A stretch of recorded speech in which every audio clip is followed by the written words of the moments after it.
The night smelled of iron and sweat. Chains scraped stone. Rats whispered in the dark like living shadows. Somewhere beyond the narrow slit of the prison wall, the wind pushed sand across Egypt's streets. But down here, beneath the palace courts of Pharaoh, the air did not move. It suffocated. Joseph lay awake on the cold floor, eyes open, staring into blackness so thick it felt like water filling his lungs. Once, he had slept under open skies. Once, stars had been his ceiling. Now stone was his sky. And yet, he did not curse God. He whispered, "Lord, you show me the sun and moon bowing. You show me she's bending low. Was it only a dream, or was it a promise?" Silence answered. Only the drip, drip, drip of water from the ceiling. But Joseph's heart still burned with something strange. Not despair, expectation. Because even here, at the bottom of the world, he felt watched by heaven.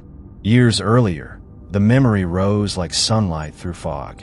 Canaan, fields washed in gold, the smell of sheep and wild grass. He had been 17, young and unbroken.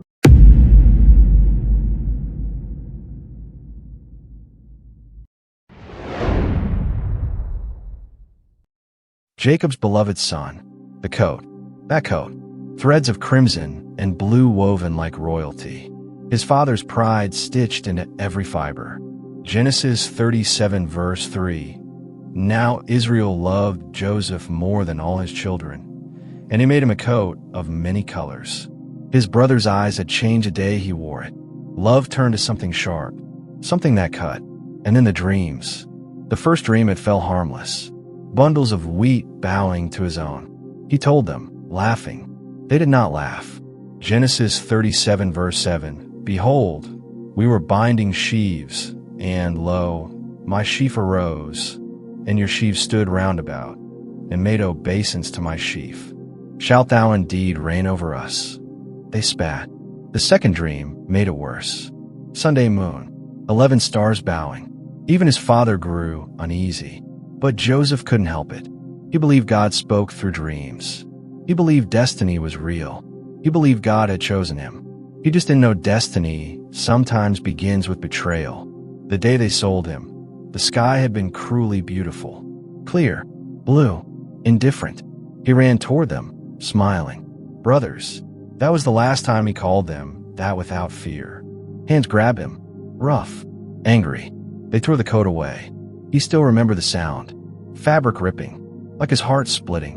Genesis 37 verse 24. And they took him and cast him into a pit. And the pit was empty. There was no water in it.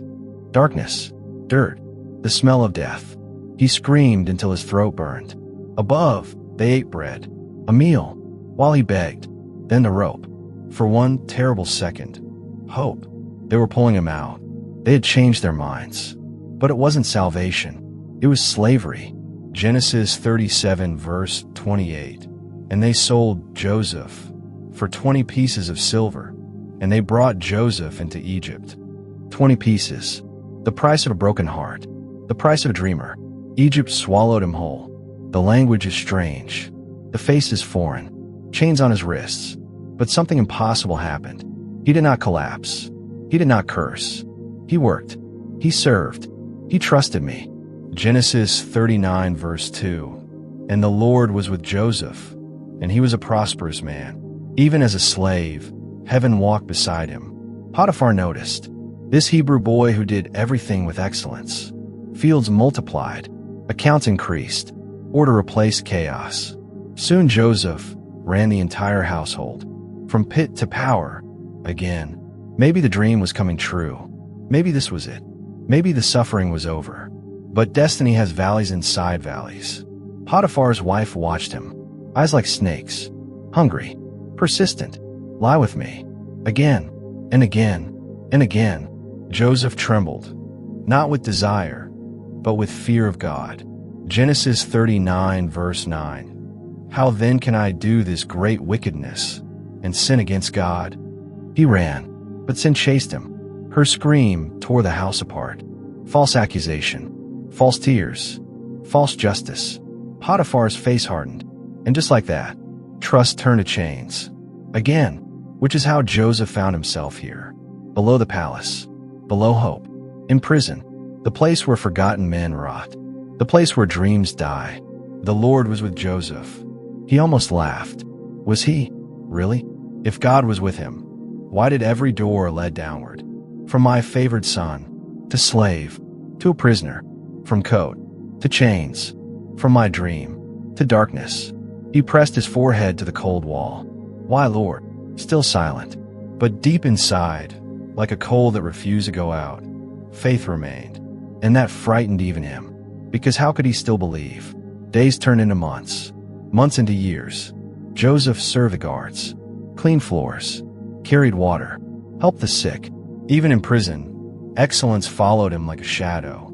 Genesis 39 verse 23. The keeper of the prison looked not to anything that was under his hand, because the Lord was with him. Soon the impossible happened. The prisoner became a supervisor, chain still on his wrists, but authority in his hands. A prison becoming a palace in miniature. God was training him, but he didn't know it yet. Then one night, 2 new prisoners arrived. The cupbearer, the baker, Pharaoh's own servants. Their faces pale with fear. They had offended the king. And in Egypt, offending Pharaoh meant death. Joseph watched them toss in their sleep, muttering, sweating. Morning came, their eyes hollow. We dreamed, they whispered, and there is no interpreter. Joseph's heart stirred. Dreams. Again. Genesis 40 verse 8. Do not interpretations belong to God?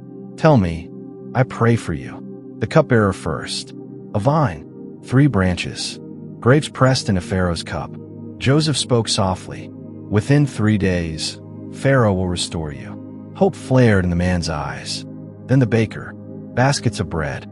Birds eating from them. Joseph's voice broke. Within 3 days, Pharaoh will hang thee. And 3 days later. Exactly. It happened. One was restored. One dead.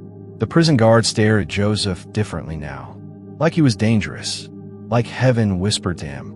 Joseph grabbed the cupbearer's arm before he left. Remember me. Please. Speak to Pharaoh. Get me out of here. The man nodded. I will. But power makes people forget pain quickly.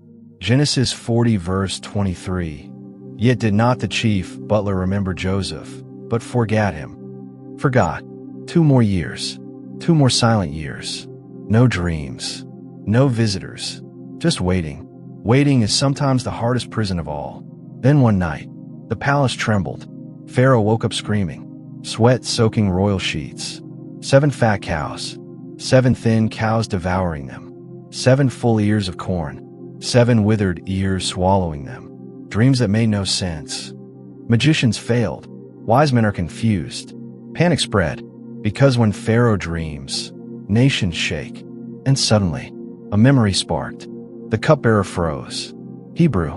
In prison. A man who interprets dreams. Joseph. Chains rattled. The cell door burst open. Pharaoh calls for you. Joseph blinked. What? Now?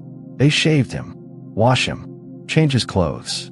In minutes, he went from prisoner to standing before the most powerful man on earth.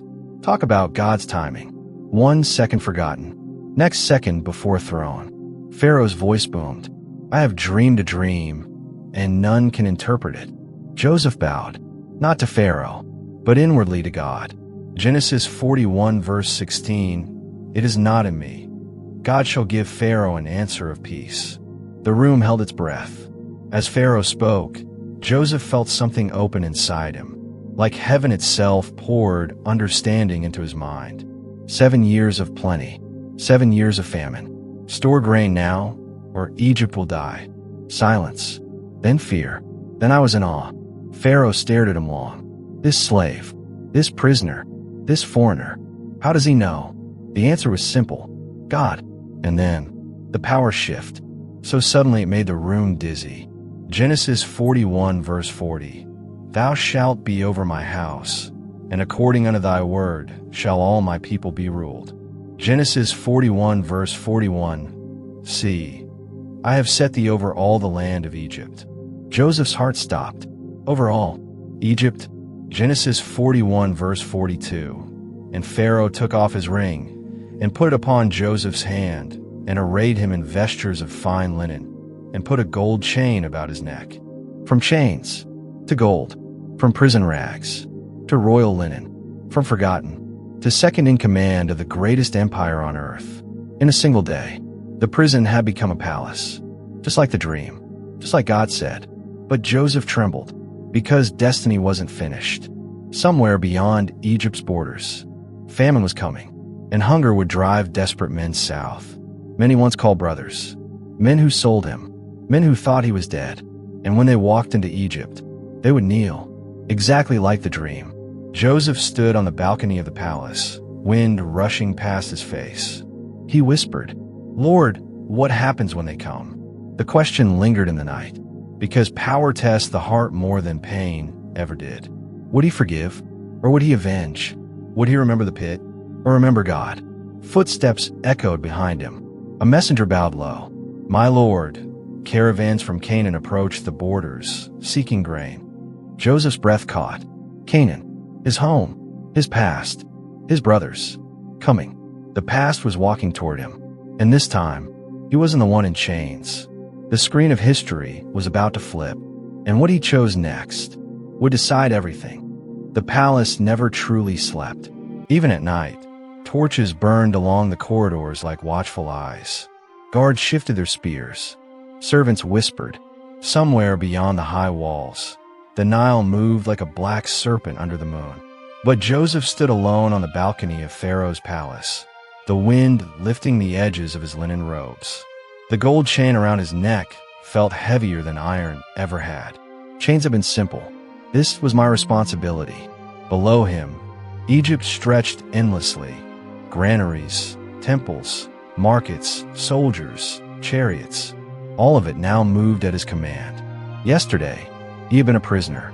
Today, nations bowed when he spoke. He closed his eyes. "Lord, how can a slave rule a kingdom?" The answer did not come in words. It came to mind. A pit, silver coins, a prison. Every wound had been a step. Every betrayal, preparation. Genesis 41 verses 39 to 40. "For as much as God hath shewed thee all this, there is none so discreet and wise as thou art. Thou shalt be over my house, and according unto thy word shall all my people be ruled." Not luck, not Pharaoh, God. Only God could turn a dungeon into a throne room overnight. Morning broke with trumpets. Joseph's new life began not with celebration, but with work. Open the storehouse ledgers. Send builders north. Measure the fields after harvest. Record everything. His voice was calm, precise, focused. He did not rule like a dreamer. He ruled like a man who had suffered, because suffering teaches what comfort never can. He walked the fields himself, spoke with farmers, calculated yields, inspected storage cities. Grain rose like mountains. Wheat poured like rivers. During the 7 years of plenty, Egypt overflowed. Genesis 41 verse 49. "And Joseph gathered corn as the sand of the sea, very much, until he left numbering, for it was without number." People laughed. Why store so much? Why build more? There is food everywhere. But Joseph remembered the dream, and dreams from God were never exaggerations. They were warnings. Years passed. For the first time since Canaan, Joseph tasted something like peace. Pharaoh gave him a new name, Zaphanath-Paneah, Savior of the world, an Egyptian bride, a Senath, a new home, new responsibilities, children. When his first son was born, Joseph held the tiny boy in trembling hands. "I will call him Manasseh," he whispered. Genesis 41 verse 51. "For God hath made me forget all my toil and all my father's house." Forget, but deep down he knew. Some memories never fully die. They sleep, waiting. Then the second son came, Ephraim. Genesis 41 verse 52. "For God hath caused me to be fruitful in the land of my affliction." Fruitful in affliction. Only God could write a sentence like that. Only God could grow gardens and prisons. Then the sky changed. Subtle at first. The wind is hotter. The soil is harder. The Nile is lower. Farmers whispered, Joseph didn't whisper. He knew. Year 8 had arrived. The dream was unfolding. The first harvest failed. Then the second. Then the third. Fields turned from green to yellow, from yellow to dust. Cattle ribs showed. Children cried at night. Markets emptied. Fear spreads faster than fire. Genesis 41 verse 54. And the dearth was in all lands. But in all the land of Egypt there was bread. People began lining up outside the storehouses. Long lines. Silent lines. Desperate lines. Joseph watched from above as mothers clutched thin babies. Old men leaned on sticks. Soldiers rationed grain carefully. Egypt would have died without preparation, without obedience, without those years of faithfulness, without the prison. Suddenly Joseph understood. If he had never been betrayed, he would never have come to Egypt. If he had never been enslaved, he would never have served Potiphar. If he had never been falsely accused, he would never have met the cupbearer. If he had never been forgotten, he would never have stood before Pharaoh. The prison hadn't delayed destiny. It had delivered it. He whispered, "You were right, Lord, all along." But famine does not respect borders. Caravans began arriving. I am from Libya, from Canaan. I am from Syria, from lands he had only heard about. Foreign tongues filled Egypt's streets. Everyone wanted the same thing, bread. Then one morning, the guard captain hurried toward him. "My lord, more Hebrews have arrived from the north. Shepherds, by their clothing." Joseph froze. Hebrews, from the north. Canaan lay north. His pulse quickened. No, it couldn't be, could it? He forced calm. Bring them to the purchasing court. His sandals echoed on the stone floor as he walked, each step heavier than the last. He had faced Pharaoh without fear. But this made his hands tremble. Because some battles are not political. They are personal. The doors opened. Dusty travelers entered. Bearded, sunburned, older, harder, but familiar, painfully familiar. Joseph's breath caught. Time collapsed. He saw them as boys, laughing, mocking, throwing him into the pit. Now they stood before him, unaware, helpless. His brothers, all of them, except Benjamin. Benjamin, his only full brother. His mother's son, not here. The others bowed low, foreheads to the ground. Genesis 42 verse 6. And Joseph's brethren came and bowed down before him with their faces to the earth. The dream, the sheaves, the stars. It was happening. Exactly. Every detail, not a metaphor. Reality. They were bowing to him. Tears burned behind his eyes. For a moment, he almost said their names. Almost ran to them. I almost embraced them. But then, another memory. The pit. Their laughter. Silver coins clinking. His screams. His heart hardened. Not with hatred. With caution. Did they change? Or were they still the same men who sold a brother like cattle? Power pulsed in his hands now. He could imprison them. Execute them. Starve them. They would never know it was him. Justice or mercy? Which one did God want? He spoke through an interpreter, voice cold. Where do you come from? Their heads remained low. From a land of Canaan, to buy food, my Lord. My Lord.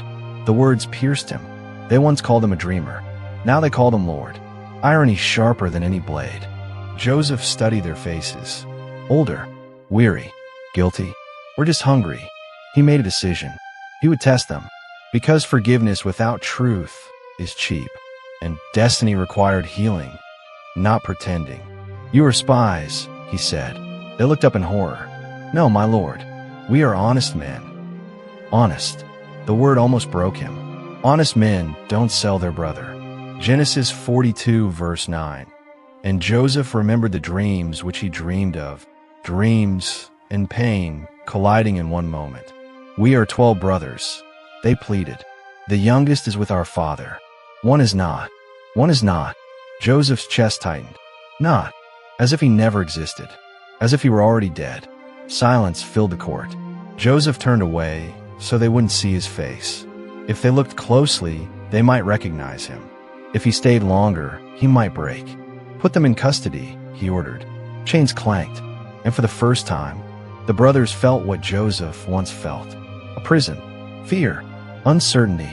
the very place their cruelty had sent him. But Joseph didn't smile, because revenge doesn't taste sweet when it involves family. It tastes like ash. That night he couldn't sleep. The palace felt colder than any dungeon. He stared at the ceiling. Lord, what do I do? Because power is easy. But forgiveness? Forgiveness is war. And the battle had just begun. Outside, guards changed shifts. Inside the cells below, his brothers waited in darkness. And Joseph, ruler of Egypt, savior of nations, felt like that 17-year-old boy again, torn between dream and heartbreak. Tomorrow, he will face them again, and what he chose next would determine whether this story became redemption or revenge. Night settled over Egypt like a heavy cloak. Torches flickered along the palace walls. Music drifted faintly from distant halls. But Joseph heard none of it. He lay awake, staring at the ceiling carved with painted stars. Years ago, he had slept on stone and dreamed of freedom. Now he slept on silk and dreamed of the past. Power had changed everything around him, but inside, he was still that boy in the pit, still that brother betrayed, still that son who never said goodbye to his father. Below the palace, beneath layers of carved stone and guarded doors, iron bars closed with a final echo. His brothers sat in darkness, just like he once had, and Joseph felt something he didn't expect. Not satisfied, not revenge. Pain, deep, aching pain, because their chains reminded him too much of his own. Morning arrived too quickly. Joseph stood before polished bronze mirrors while servants fastened his linen robes and gold chain. The signet ring slid onto his finger. Authority. Absolute. One gesture from that ring could condemn a man to death. He stared at it longer than usual. Lord, he whispered, don't let me become cruel, because power without God turns men into monsters. And Joseph had suffered under enough monsters already. They brought the prisoners in a courtyard. Dust clung to their beards, wrists sore from ropes, eyes filled with confusion.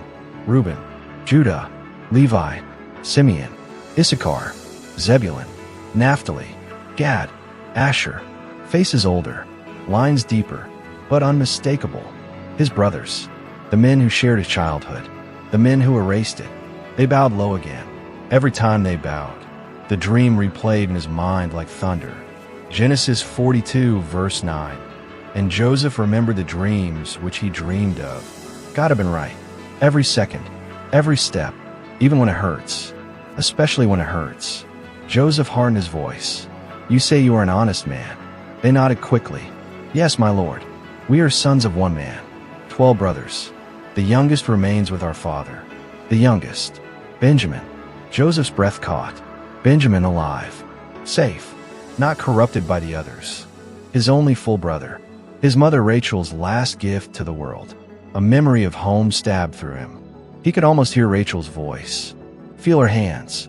Smell the fields of Canaan again. For a moment the ruler of Egypt disappeared, and only his son remained. But he forced himself back. Testing was necessary. Truth must surface. Bring your youngest brother to me, Joseph said coldly. Then I will know you are not spies. Fear spread across their faces. We cannot leave our father without him. The boy is his life. The boy is his life. The words echoed painfully. Was Joseph not once his father's life too? And yet they had taken him, sold him, erased him. Something burned in Joseph's chest. Grief, mixed with justice. Keep one here, Joseph ordered. The rest may go. Return with the youngest, or your brother dies. Guards stepped forward. Chains rattled. Simeon was seized. He shouted in shock. The others protested. But it was useless. Just like Joseph's cries had once been useless. They watched helplessly as Simeon was bound. Joseph turned away so they wouldn't see the storm in his eyes. Because this wasn't revenge. It was a revelation. He needed to know. Had they changed? Or were they still men who could sacrifice a brother to save themselves? Then something unexpected happened. They began speaking among themselves, not knowing Joseph understood every word. Their Hebrew flowed like old music. Familiar, painfully familiar. Reuben whispered harshly, "Did I not tell you not to sin against the boy? And you would not listen. Now comes this reckoning." Genesis 42, verse 21. We are verily guilty concerning our brother. Therefore this distress comes upon us. Joseph froze. Guilty. They felt guilty. After all these years, they remembered. They remembered him, not as one who is not, but as their brother. Their voices broke. We saw the anguish of his soul when he begged us. Joseph's vision blurred. They remembered his screams. They remembered his tears.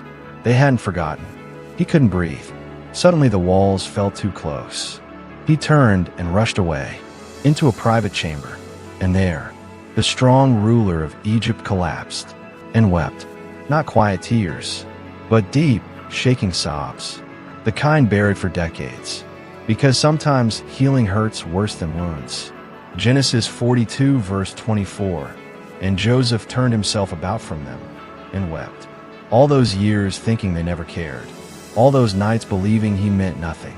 And now, they carried guilt like chains, just like he carried scars. Maybe they suffered too. Maybe God had been working on them, the same way he had worked on him. Joseph washed his face, composed himself, returned with authority. But something inside him had softened. Quietly, secretly, he gave another order. Fill their sacks with grain. The steward nodded. And return their silver. Put each man's money back into his sack. The steward blinked. My lord, do it. Mercy. Hidden mercy. They would leave thinking they paid. But Joseph would feed them freely, because that's how God had treated him. Grace he didn't deserve. Favor he didn't earn. Love when he was broken. The brothers departed. Caravan moving slowly into the desert. Simeon left behind. Joseph watched from the palace wall until they disappeared into dust. His heart traveled with them. Back to Canaan. Back home. Back to his father. Did Jacob still walk the fields? Did he still mourn? Did he think Joseph was bones in the sand? Or had hope finally died? Joseph gripped the stone railing. I'm alive, Father, he whispered. But the wind carried the words away. Days passed, yet peace didn't come, because destiny was circling, moving pieces, drawing the next moment closer. Then, a report arrived. My lord, your brothers have discovered the silver in their sacks. Joseph closed his eyes. He imagined their fear, their confusion. God often works like that. Blessings that look like problems at first. Mysteries that lead hearts back to truth. Would they return? Would they abandon Simeon? Would they risk Benjamin? The test had begun, and the answer would reveal everything. That night, Joseph dreamed again. Not the old dreams of stars and sheaves, but something new. A table, 12 seats, family, restoration, laughter. Then suddenly, the image shattered. Because forgiveness isn't automatic. It's chosen, and not everyone chooses it. He woke before dawn, heart pounding. If they don't come back, I will lose them forever. If they do come back, I must face everything. Either way, the past was coming. Footsteps echoed outside. Agar bowed low. My lord, word from the border. Joseph's pulse quickened. Speak. The Hebrews have returned. A pause. They bring another young man with them. Joseph's breath stopped. Benjamin, his brother, his blood, walking into Egypt, walking into destiny, walking into a moment 20 years in the making. Joseph turned toward the window as sunlight broke over the city. Gold light flooded the palace, but his hands trembled, because the next meeting wouldn't test them. It would test him. Could he forgive? Could he reveal himself? Could he trust love again? Or would the wounds of the pit still rule his heart? The gates of Egypt creaked open. Caravan wheels rolled inside, and Joseph, ruler of a kingdom, felt like a frightened little brother once more. The gates of Egypt opened with a sound like thunder, stone grinding against stone, iron bolts lifting. Morning light spilled through the widening gap, turning dust into gold.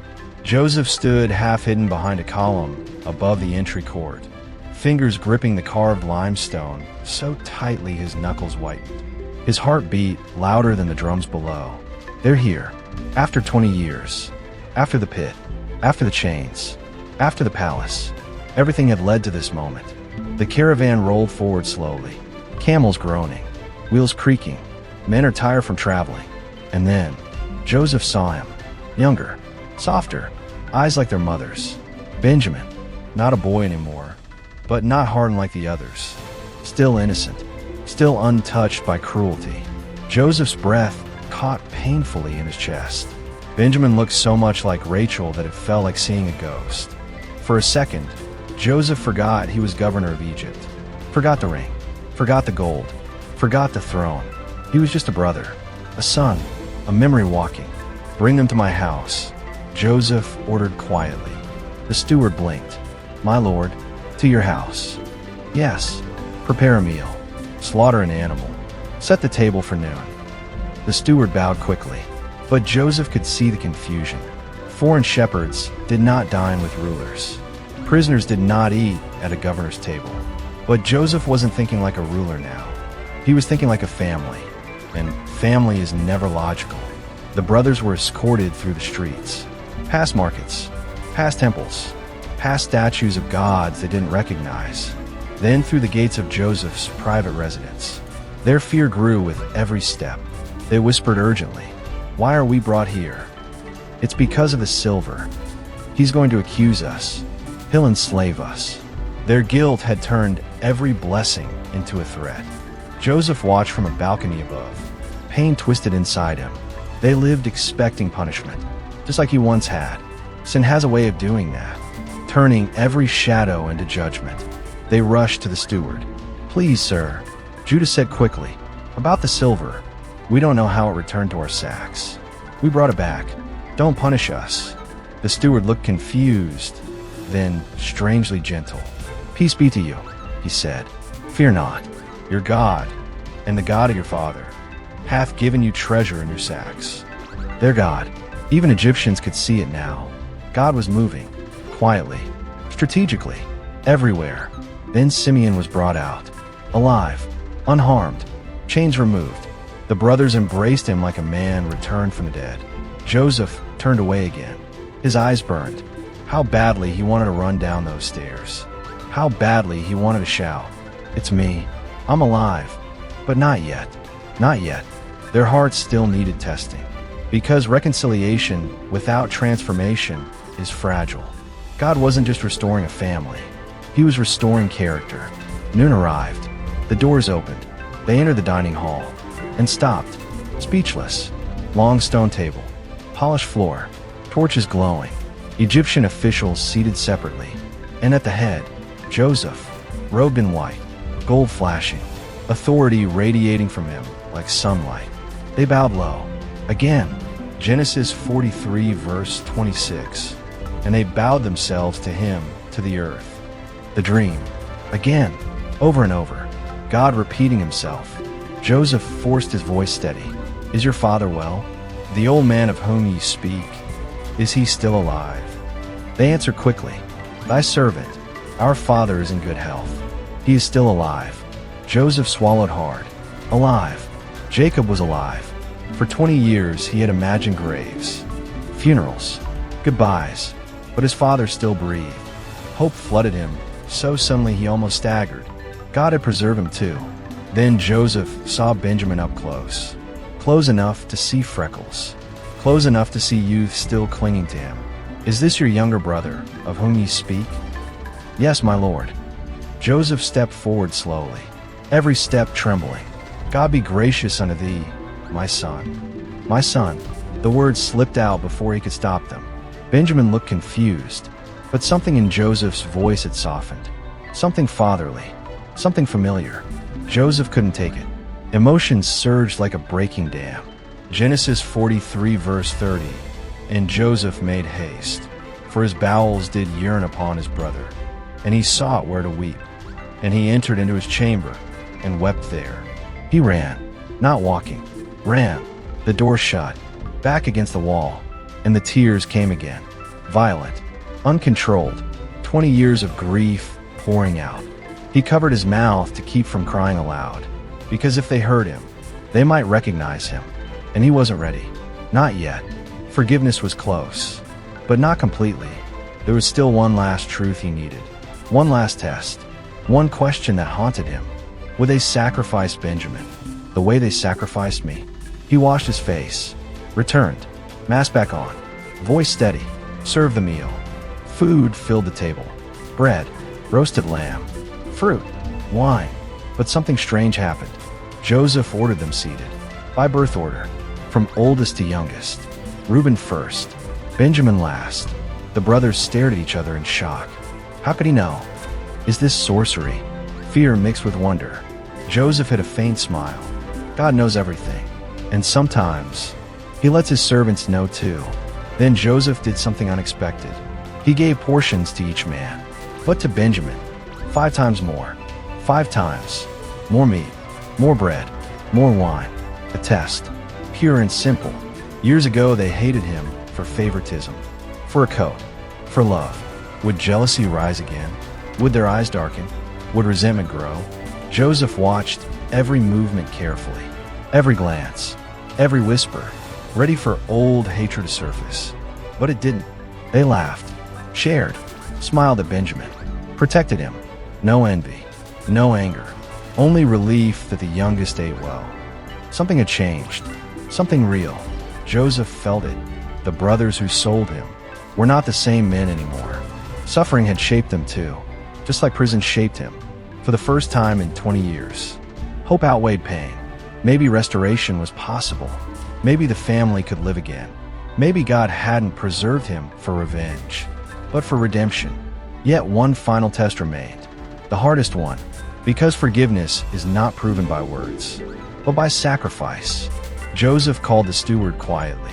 Fill their sacks with food again, as much as they can carry. Yes, my lord. And put my silver cup, the governor's cup, in the youngest sack. The steward froze. My lord, that is the royal cup. I know. Joseph's voice dropped low. If they love Benjamin, they will not abandon him. If they run, they are still the same. If they stay, God has truly changed them. This was it. The final measure of their hearts. The moment everything balanced on. Night covered Egypt once more. The brothers slept peacefully, unaware that destiny had been slipped in a Benjamin's sack. A single silver cup. Small, silent, but heavy enough to reveal the truth. Joseph stood alone by the window, staring at the stars. The same stars he watched as a boy in Canaan. The same stars from his dream. Lord, he whispered, give me the strength to forgive if they pass. Because sometimes the greatest miracle isn't rising to power. It's letting go of pain. At dawn, they would leave, and the chase would begin.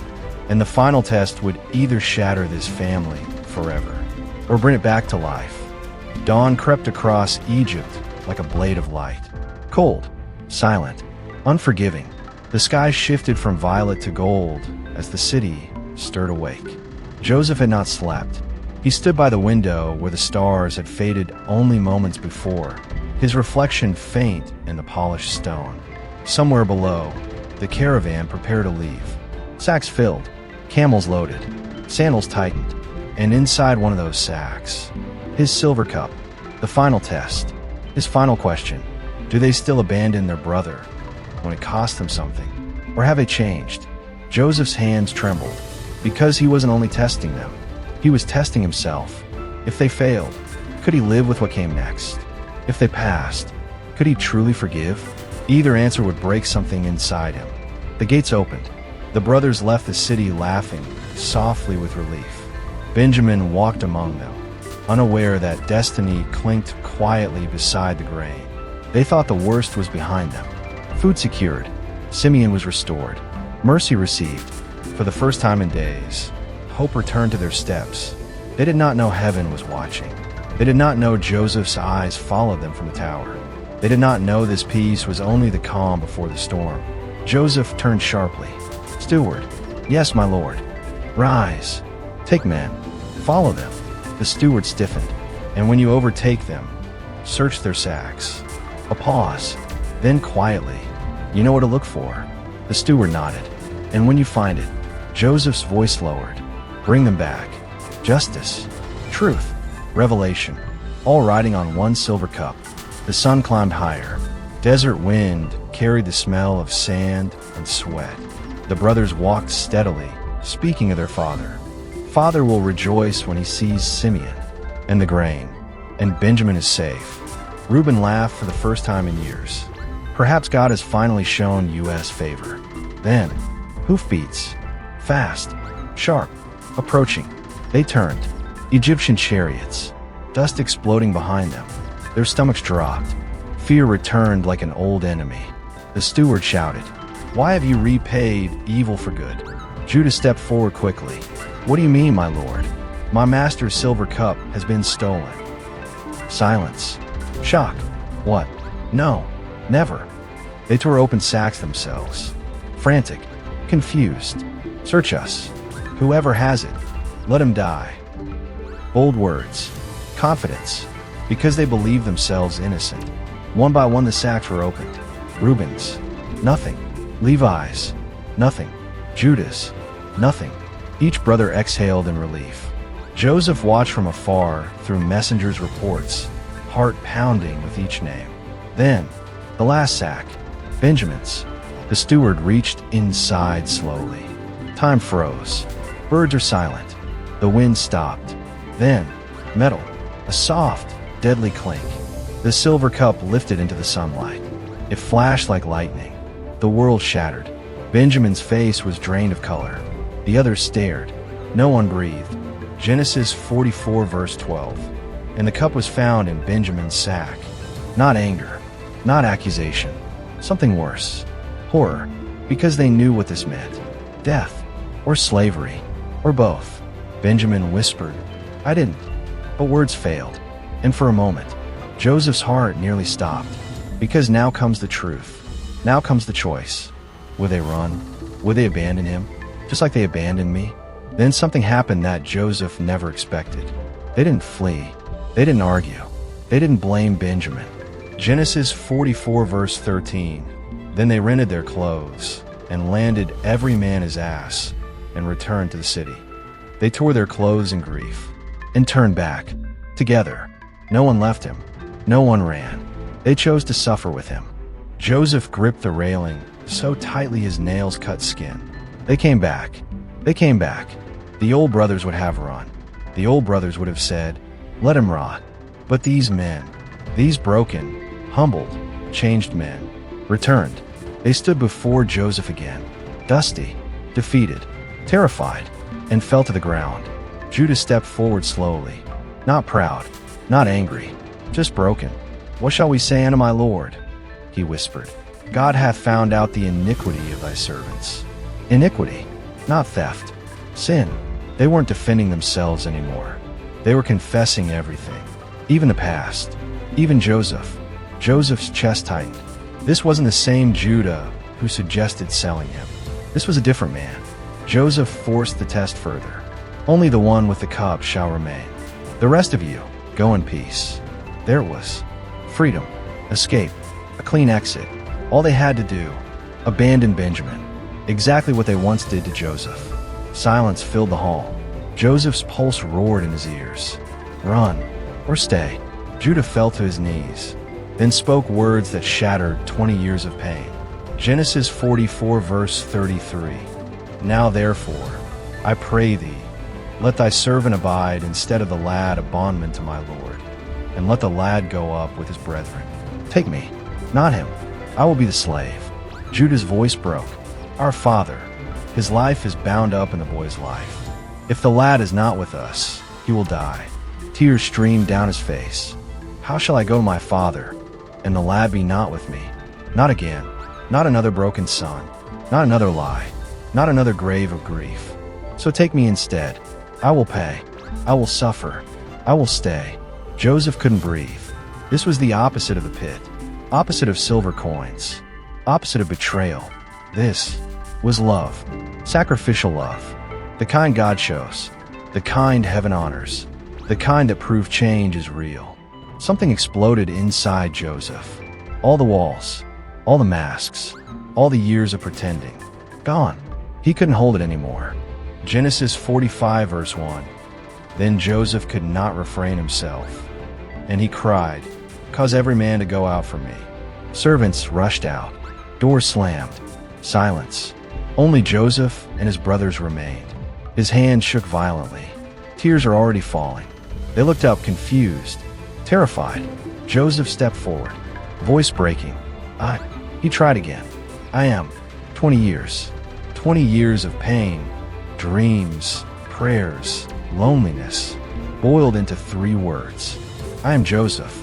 Silence hit like thunder. Their faces drained, eyes wide, as if seeing a ghost. He whispered the words they never expected to hear. Genesis 45 verse 3. I am Joseph, your brother, whom ye sold into Egypt. The words did not echo. They did not thunder. They barely rose above a whisper, yet they shattered the room like a hammer against glass. I am Joseph, your brother, whom ye sold into Egypt. Silence. Not the silence of peace. The silence of judgment. The kind of silence that falls when a sword hangs over your neck. The brothers did not breathe, did not blink, did not move, because the past, buried for 20 years, had just stood up in front of them, alive, powerful, and seated on a throne. Genesis 45 verse 3. And his brethren could not answer him, for they were troubled at his presence. Troubled. The word is too small. They looked like men staring at their own graves. Reuben's knees buckled. Levi trembled. Judah's mouth opened, but no sound came, because every memory came back at once. The pit, the rope, the silver. Joseph screamed as they walked away. And now, he ruled Egypt. One word from him, and they were dead men. The irony was suffocating. The brother they sold as a slave now owned their lives. Joseph saw it in their eyes. Not recognition. Fear. Pure fear. Not brother. Not Joseph. Only judge. Only power. Only revenge. And suddenly, that hurt more than the betrayal ever did. Because he didn't want their terror. He wanted their hearts. He stepped forward slowly, softly, like approaching wounded animals. Come near to me. I pray for you. They hesitated. Guards weren't there. Doors were shut. No weapons raised. Still they feared him. Then, slowly, they stepped closer. Close enough to see his tears. Close enough to see he was shaking. Close enough to realize this wasn't a king speaking. This was their little brother. His voice broke. I am Joseph, your brother. Not ruler. Not lord. Brother. The word trembled. I am Joseph, whom ye sold into Egypt. The truth lay bare. No hiding. No pretending. Not accusation. Just a fact. Raw and painful. Then, something no one expected. Joseph didn't condemn them. He wept. Loudly. Violently. Like a dam breaking. Genesis 45 verse 2. And he wept aloud. And the Egyptians and the house of Pharaoh heard. Years of loneliness poured out. Years of chains. Years of false accusations. Years of forgotten promises. All flooding the floor with tears. The brothers stared in disbelief. Why was he crying? He should hate them. He should punish them. But he cried like a child. Then Joseph said words only heaven could teach a man to say. Genesis 45 verse 5. Now therefore be not grieved, nor angry with yourselves, for God did send me before you to preserve life. They looked up slowly. What? Joseph stepped closer. My voice is steady now. You meant evil. A pause. But God meant it for good. Genesis 50 verse 20. Those words fell like rain on dry ground. You sold me. Yes. You betrayed me. Yes. But God was writing something bigger than your sin. He pointed toward the window, overlooking Egypt. The famine. The hunger. The coming deaths. Then to himself, he sent me ahead to save you. Not a victim. Not an accident. Not tragedy. Purpose. Divine purpose. The prison was never the end. It was the path. The chains were steps. The betrayal was the doorway. The prison that became a palace. Judah collapsed first, sobbing. Reuben covered his face. Benjamin stepped forward trembling. Joseph, his voice cracked like a child's. Joseph looked at him, his full brother, the only one who never betrayed him. They ran to each other, embraced tightly. Years disappeared in seconds. Genesis 45, verse 14. And he fell upon his brother Benjamin's neck, and wept, and Benjamin wept upon his neck. 2 sons of Rachel, together again, crying like boys. Not men, not rulers, not survivors, just brothers. Then Joseph embraced them all, one by one, even the ones who sold him, even the ones who laughed, even the ones who chose silver over blood. Forgiveness is heavy, but Joseph carried it anyway, because freedom isn't just leaving prison. It's releasing the people who put you there. Soon the palace filled with whispers. Pharaoh heard everything, and instead of anger, favor. Genesis 45 verses 16 to 18. Pharaoh said, Say unto thy brethren, I will give you the good of the land of Egypt, and ye shall eat the fat of the land. Not only survival, prosperity, not only mercy, blessing. The family that almost destroyed Joseph would now live under his protection. God doesn't just restore, he over-restores. Wagons were prepared, food packed, gifts loaded. Joseph placed fresh garments on each brother. But when he reached Benjamin, 5 changes of clothes, extra silver, extra love. They laughed through tears. Healing felt strange, but real. Then Joseph grew serious. There's one more thing. Their faces tightened. Our father, Jacob, the old man who still believed Joseph was dead. The father who mourned for decades. The father whose heart never healed. Joseph's voice softened. Go, bring him to me. A whisper. I want to see my father again. 20 years. 20 years without hearing my son. 20 years without his blessing. 20 years without home. Now, the reunion waited. But fear crept in. What if Jacob couldn't survive the shock? What if the news killed him? What if time had already stolen him away? The brothers prepared to leave Egypt again. But this time, not in fear, in hope. Joseph stood watching as the caravan rolled out. Just like before. But everything was different.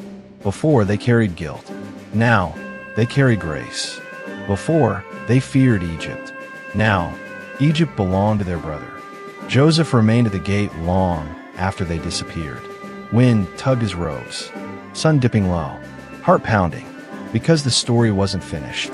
Forgiveness had come, power had come, but something greater still waited. One last reunion, one last healing, one last promise from God. Far away, in Canaan, an old man sat outside a tent. My eyes are tired, back bent, still grieving a son he thought wild beasts had devoured.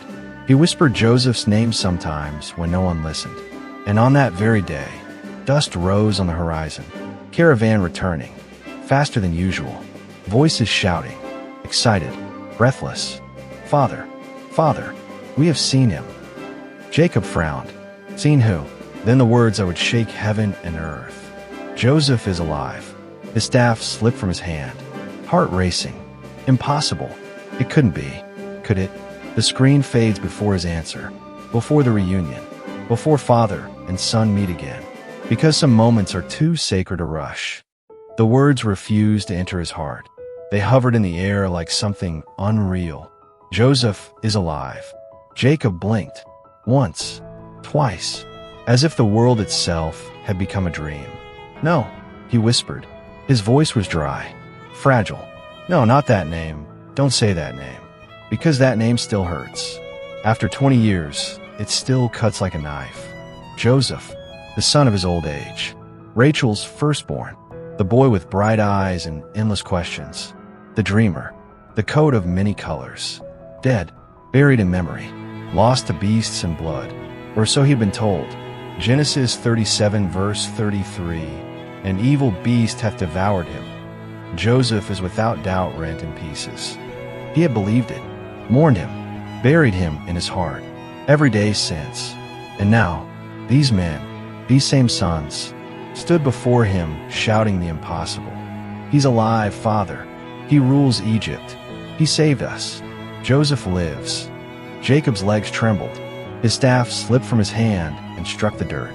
Genesis 45 verse 26. And Jacob's heart fainted, for he believed them not.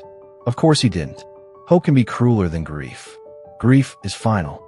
Hope can shatter you twice. Do not lie to me, he said quietly. Not angry. Afraid. Like a man begging not to be hurt again. Please don't lie to me. Judah stepped forward slowly. It's different now. Humbler. Eyes wet. Father, we saw him. Reuben added, voice breaking, he spoke our names. Benjamin stepped closer. He held me like a brother. They told everything. The famine, the governor, the tests, the silver, the cup, the tears, the words. I am Joseph. Each sentence is like a hammer striking the stone around Jacob's heart. Cracks forming. but still, too impossible. Then they showed him the wagons. The Egyptian wagons. Heavy wood, royal markings, grain overflowing, garments, silver, gifts beyond anything shepherds could own. Proof, not stories. Proof. Genesis 45 verse 27. And when he saw the wagons which Joseph had sent, the spirit of Jacob their father revived. Revived, like breath returning to dead lungs, like dawn breaking after endless night. His hands shook. He touched the wood, the grain, the cloth. Real. This was real. His lips trembled. Then, a whisper. My son. Tears filled his eyes. My son lives. And suddenly, he wept. Not the quiet grief of funerals, but loud, shaking sobs. 20 years of sorrow rushing out at once. He laughed and cried together, fell to his knees, covered his face. God, you gave him back. Genesis 45 verse 28. It is enough. Joseph, my son, is still alive. I will go and see him before I die. Nothing else mattered. Not age, not distance, not famine, not fear. He would go, even if it killed him. He would see his son again. The journey began at dawn. Carts creaking, sheep bleating, children walking, women whispering. 70 souls moving toward Egypt, toward destiny, toward reunion. Jacob rode in one of the wagons, staring ahead, silent, clutching Joseph's old cloak scrap he had kept all these years.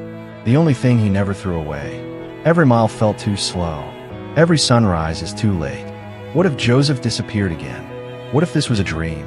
What if he woke up alone? So he prayed, constantly. At Beersheba, he stopped, built an altar, fell to his knees, because before he saw Joseph, he needed to hear God. Genesis 46 verses 2-4. And God spoke unto Israel in the visions of the night. Fear not to go down into Egypt. Joseph shall put his hand upon thine eyes. Fear not. Joseph shall put his hand upon thine eyes. The promise meant, your son will close your eyes when you die.